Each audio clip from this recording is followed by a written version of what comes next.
नमस्कार। आज हम आपको सुनाने जा रहे हैं निर्मला का 15वां भाग। तो चलिए शुरू करते हैं। निर्मला को यद्यपि अपने घर के झंझटों से अवकाश न था, पर कृष्णा के विवाह का संदेश पाकर वह किसी तरह न रुक सकी।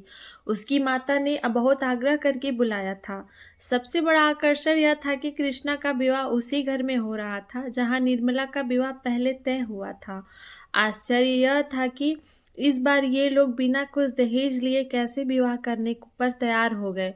निर्मला को कृष्णा के विषय में बड़ी चिंता हो रही थी। समझती थी मेरी ही तरह वह भी किसी के गले मढ़ दी जाएगी।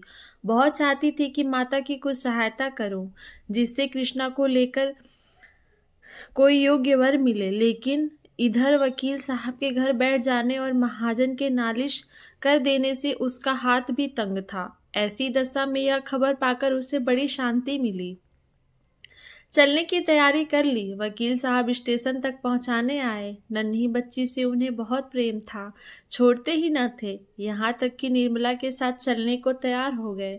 लेकिन विवाह से 1 महीने पहले उनका ससुराल जा बैठना निर्मला को उचित न मालूम हुआ।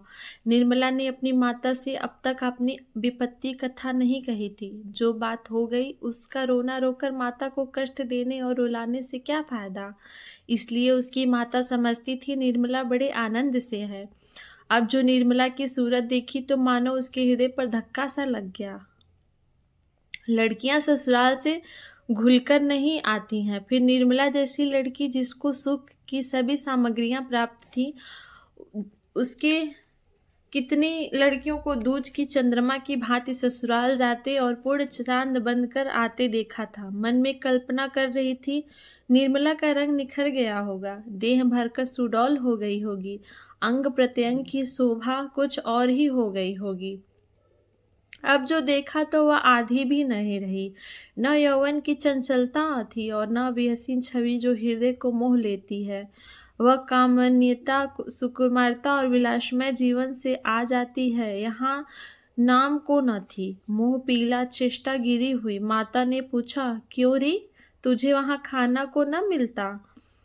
इससे कहीं अच्छी तो तू यहीं थी, वहां तुझे क्या तकलीफ थी? कृष्णा ने हंसकर कहा, वहां मालकिन थी कि नहीं? मालकिन दुनिया भर की चिंताएं रखती हैं, भोजन कब करें? निर्मला, नहीं अम्मा, वहां का पानी मुझे रास नहीं आया, तबीयत भारी रहती है। माता, वकील साहब न्योते में आएंगे ना, तब पूछूंगी कि आपने फूल सी लड़की ले जाकर उसकी यह गत बना डाली। अच्छा अब यह बता कि तूने यहाँ रुपए क्यों भेजे थे? मैंने तो तुमसे कभी न मांगे थे। लाख गई गुजरी हूँ, लेकिन बेटी का धन खाने की नीयत नहीं है। निर्मला ने चकित होकर पूछा, कितने रुपए भेजे थे अम्मा? मैंने तो नहीं भेजे। माता, झूठ ना बोल, तूने 500 रुपए के नोट नहीं भेजे थे? कृष्णा, भेजे नहीं थे तो क्या आसमान से आ गए? तुम्हारा नाम साफ लिखा था, मोहर भी वहीं की थी। निर्मला, तुम्हारे चरण छूकर कहती हूँ मैंने रुपए नहीं भेजे। यह कब की बात है? माता, अरे 2 ढाई महीने हुए होंगे। अगर तूने नहीं भेजे तो आए कहाँ से? निर्मला, यह मैं क्या जानूं, मगर मैंने रुपए नहीं भेजे। हमारे यहाँ तो जब से जवान बेटा मरा है कचहरी ही नहीं जाते। मेरा हाथ तो आप अब भी तंग ही था, रुपए कहाँ से आते? माता, यह तो बड़ी आश्चर्य की बात है। वहां और कोई तेरा सगा संबंधी तो नहीं है? वकील साहब ने तुमसे छिपाकर तो नहीं भेजे? निर्मला, नहीं अम्मा, मुझे तो विश्वास नहीं। माता, इसका पता लगाना चाहिए। मैंने सारे रुपए कृष्णा के गहने कपड़े में खर्च कर डाले, यही बड़ी मुश्किल हुई। दोनों लड़कों में किसी विषय पर विवाद उठ खड़ा हुआ और कृष्णा उधर फैसला करने चली गई तो निर्मला ने माता से कहा, इस विवाह की बात सुनकर मुझे बड़ा आश्चर्य हुआ। यह कैसे हुआ अम्मा? माता, यहाँ जो सुनता है दांतों उंगली दबाता है। जिन लोगों ने पक्की की कराई बात फेर दी और केवल थोड़े से रुपए के लोभ से वे अब बिना कुछ लिए कैसे विवाह करने को तैयार हो गए, समझ में नहीं आता। उन्होंने खुद ही पत्र भेजा। मैंने साफ लिख दिया कि मेरे पास लेन देन के लिए कुछ नहीं है, कुशल कन्या ही से आपकी सेवा कर सकती हूँ। निर्मला, इसका कुछ जवाब नहीं दिया? माता, शास्त्री जी पत्र लेकर गए थे, वह तो यही कहते थे कि अब मुंशी जी कुछ लेने के इच्छुक नहीं हैं, अपनी पहली वादा खिलाफ पर कुछ लज्जित भी हैं। मुंशी जी से तो इतनी उदारता की आशा न थी, मगर सुनती हूँ उनके बड़े पुत्र बहुत सज्जन आदमी हैं। उन्होंने यह कहकर बाप को राजी किया है। निर्मला, पहले तो वह महाशय भी थैली चाहते थे ना? माता, हाँ, मगर अब तो शास्त्री जी कहते थे कि दहेज के नाम से चिढ़ते हैं। सुना है यहाँ विवाह न करने पर पछताते भी थे। रुपए के लिए बात छोड़ी थी और रुपए खूब पाए, स्त्री पसंद नहीं। निर्मला के मन में उस पुरुष को देखने की प्रबल उत्कंठा हुई जो उसकी अवहेलना करके अब उसकी बहन का उद्धार करना चाहता है। प्रायश्चित सही, लेकिन कितने ऐसे प्राणी हैं जो इस तरह प्रायश्चित करने को तैयार हैं। उनसे बातें करने के लिए, नम्र शब्दों से उनका तिरस्कार करने के लिए, अपनी अनुपम छवि दिखाकर उन्हें और भी जलाने के लिए निर्मला का हृदय अधीर हो उठा। रात को दोनों बहनें एक ही कमरे में सोईं। मोहल्ले में किन किन लड़कियों का विवाह हो गया, कौन कौन लड़कोरी हुई, किस किस का विवाह धूमधाम से हुआ, किस किस के पति उनके इच्छा अनुकूल मिले हैं, कौन कितने और कैसे गहने चढ़ावे में लाया, इन्हीं विषयों में दोनों में बड़ी देर तक बातें होती रहीं। कृष्णा बार बार चाहती थी कि बहन के घर का कुछ हाल पूछूं, मगर निर्मला उसे पूछने का अवसर न देती थी। जानती थी कि यह जो बातें पूछेगी उसके बताने में मुझे संकोच होगा। आखिर एक बार कृष्णा पूछ ही बैठी, जीजा जी भी आएंगे ना? निर्मला, आने का तो कहा है। कृष्णा, अब तो तुमसे प्रसन्न रहते हैं न, या अब भी वही हाल है? मैं तो सुना करती थी दुहाजू पति स्त्री को प्राणों से भी प्रिय समझते हैं। वहाँ बिल्कुल उल्टी बात देखी। आखिर किस बात पर बिगड़ते रहते हैं? निर्मला, अब मैं किसके मन की बात क्या जानूं? कृष्णा, मैं तो समझती हूँ तुम्हारी रुखाई से वह चिढ़ते होंगे। तुम तो यही से जली हुई गई थी, वहां भी उन्हें कुछ कहा होगा।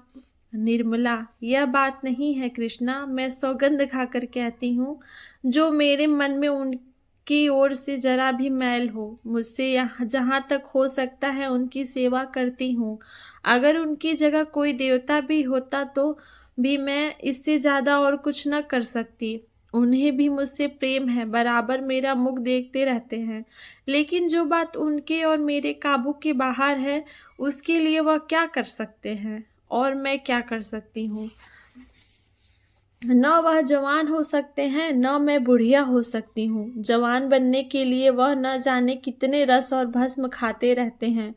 मैं बुढ़िया बनने के लिए दूध घी सब छोड़े बैठी हूँ। सोचती हूँ मेरे दुबलेपन ही से अवस्था का भेद कुछ कम हो जाए, लेकिन न उन्हें पौष्टिक पदार्थों से कुछ लाभ होता है और न मुझे उपवासों से। जब से मनसाराम का देहांत हो गया है तब से उनकी दशा और खराब हो गई है। कृष्णा, मनसाराम को तुम भी बहुत प्यार करती थी। निर्मला, वह लड़का ही ऐसा था कि जो देखता था प्यार करता था। ऐसी बड़ी बड़ी डोरेदार आंखें मैंने किसी की नहीं देखी। कमल की भांति मुख हरदम खिला रहता था। ऐसा साहसी कि अगर अवसर आ पड़ता तो आग में फान जाता। कृष्णा, मैं तुमसे कहती हूँ, जब वह मेरे पास आकर बैठ जाता तो मैं अपने को भूल जाती थी। जी चाहता था वह हरदम सामने बैठा रहे और मैं देखा करूं।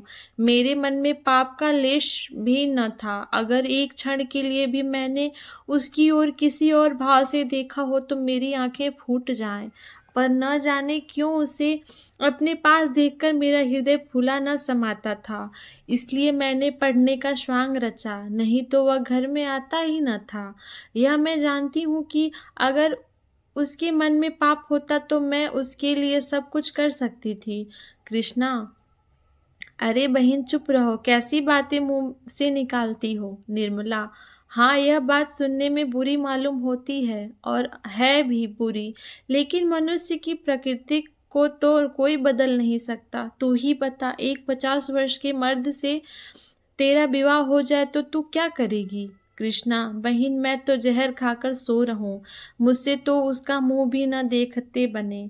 निर्मला, तो बस यही समझ ले, उस लड़के ने कभी मेरी ओर आंख उठाकर नहीं देखा, लेकिन बुड्ढे को शक्की होते ही हैं।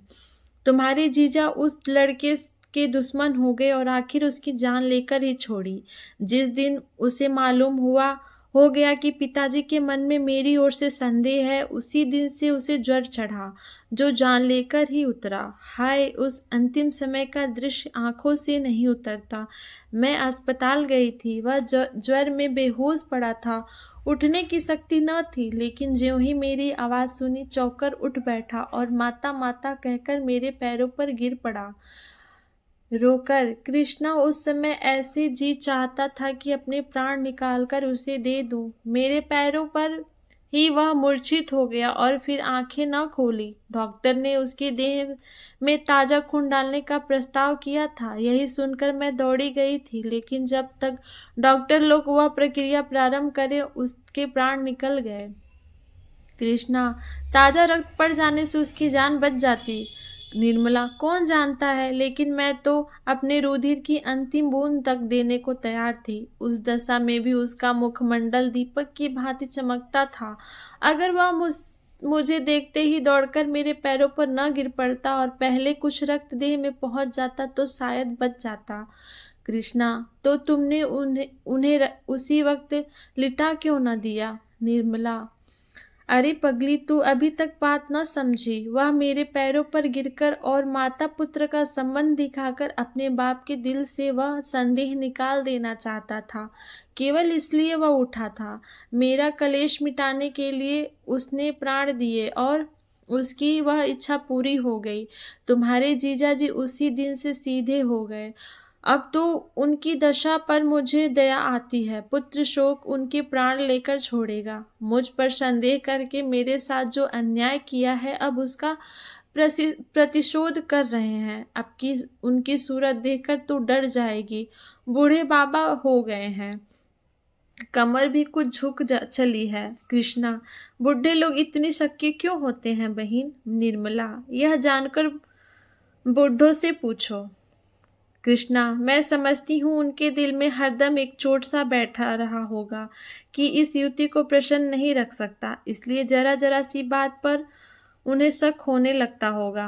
निर्मला, जानती तो है, फिर मुझसे क्यों पूछती है? कृष्णा, इसलिए बेचारा पति स्त्री से दबता भी होगा। देखने वाले समझते होंगे कि यह बहुत प्रेम करता है। निर्मला, तूने इतने ही दिनों में इतनी बातें कहाँ सीख ली? इन बातों को जाने दे। बता, तुझे अपना वर पसंद है? उसकी तस्वीर तो होगी।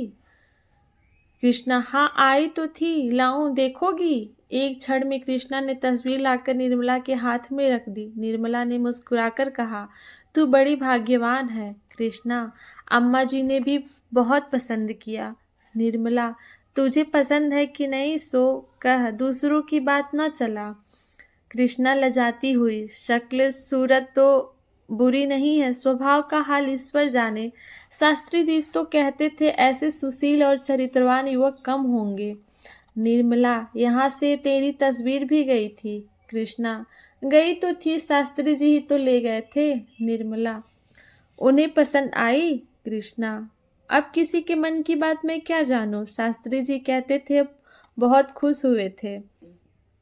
निर्मला, अच्छा बता, तुझे क्या उपहार दूं? अभी से बता दे, जिससे बनवा रखूं। कृष्णा, जो तुम्हारा जी चाहे दे देना। उन्हें पुस्तकों से बहुत प्रेम है, अच्छी अच्छी पुस्तकें मंगवा देना। निर्मला, उनके लिए नहीं पूछती, तेरे लिए पूछती हूँ। कृष्णा, अपने ही लिए तो मैं कह रही हूँ। निर्मला तस्वीर की तरफ देखती हुई, कपड़े सब खद्दर के मालूम होते हैं। कृष्णा, हाँ, खद्दर के बड़े प्रेमी हैं। सुनती हूँ कि पीठ पर खद्दर लादकर देहातों में बेचने जाया करते हैं। व्याख्यान देने में भी चतुर हैं।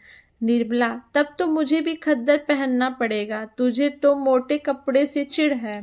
कृष्णा, जब उन्हें मोटे कपड़े अच्छे लगते हैं तो मुझे क्यों चिढ़ होगी? मैंने तो चरखा चलाना भी सीख लिया है। निर्मला, सच? सूत निकाल लेती है? कृष्णा, हाँ बहन, थोड़ा थोड़ा निकाल लेती हूँ। जब वह खद्दर के इतने प्रेमी हैं तो चरखा भी जरूर चलाते होंगे। मैं न चला सकूंगी तो मुझे कितना लज्जित होना पड़ेगा। इस तरह बात करते करते दोनों बहन सोईं। कोई 2 बजे रात को बच्ची रोई तो निर्मला की नींद खुली। देखा तो कृष्णा की चारपाई खाली पड़ी थी। निर्मला को आश्चर्य हुआ कि इतनी रात गए कृष्णा कहाँ चली गई। शायद पानी वानी पीने गई होगी, मगर पानी तो सिरहाने रखा हुआ है, फिर कहाँ गई है। उसे 2-3 बार उसका नाम लेकर आवाज दी, पर कृष्णा का पता न था। तब तो निर्मला घबरा उठी। उसके मन में भांति भांति की शंकाएं होने लगी। सहसा उसे ख्याल आया कि शायद अपने कमरे में न चली गई हो। बच्ची सो गई तो वह उठकर कृष्णा के कमरे के द्वार पर आई। उसका अनुमान ठीक था। कृष्णा अपने कमरे में थी। सारा घर सो रहा था और वह बैठी चरखा चला रही थी। इतनी तन्मयता से शायद उसे थिएटर भी न देखा होगा। निर्मला दंग रह गई। अंदर जाकर बोली, यह क्या कर रही है रे? यह चरखा चलाने का समय है? कृष्णा चौंक कर उठ बैठी और संकोच से सिर झुकाकर बोली, तुम्हारी नींद कैसे खुल गई? पानी वानी तो मैंने रख दिया था। निर्मला, मैं कहती हूँ दिन को तुझे समय नहीं मिलता जो पिछली रात को चरखा लेकर बैठी है। कृष्णा, दिन को फुर्सत ही नहीं मिलती। निर्मला सूत देखकर, सूत तो बहुत महीन है। कृष्णा, कहाँ महीन है, यह सूत तो मोटा है। मैं बारीक सूत काटकर उनके लिए साफा बनाना चाहती हूँ। यह मेरा उपहार होगा। निर्मला, बात तो तूने खूब सोची है। इससे अधिक मूल्यवान वस्तु उनकी दृष्टि में और क्या होगा। अच्छा उठ, इस वक्त कल काटना। कहीं बीमार पड़ जाएगी तो सब धरा रह जाएगा। कृष्णा, नहीं मेरी बहन, तुम चलकर सो, मैं अभी आती हूँ। निर्मला ने अधिक आग्रह न किया, लेटने चली गई, मगर किसी तरह नींद न आई। कृष्णा की उत्सुकता और यह उमंग देखकर उसका हृदय किसी अलक्षित आकांक्षा से आंदोलित हो उठा। ओह, इस समय इसका हृदय कितनी प्रफुल्लित हो रहा है। अनुराग ने इसे कितना उन्मत्त कर रखा है। तब उसे अपने विवाह की याद आई। जिस दिन तिलक गया था उसी दिन से उसकी सारी चंचलता, सारी सजीवता विदा हो गई थी। अपनी कोठरी में बैठी वह अपनी किस्मत को रोती थी और ईश्वर से विनय करती थी कि प्राण निकल जाए। अपराधी जैसे दंड की प्रतीक्षा करता है, उसी भांति वह विवाह की प्रतीक्षा करती थी। उस विवाह की जिसमें उसे अपने जीवन की सारी अभिलाषाएं विलीन हो जाएंगी। उस मंडप के नीचे बने हुए हवन कुंड में उसकी आशाएं जलकर भस्म हो जाएंगी। अगर आपको हमारी वीडियो पसंद आई हो तो हमारे चैनल को सब्सक्राइब कर लें और वीडियो को लाइक कर दें। धन्यवाद।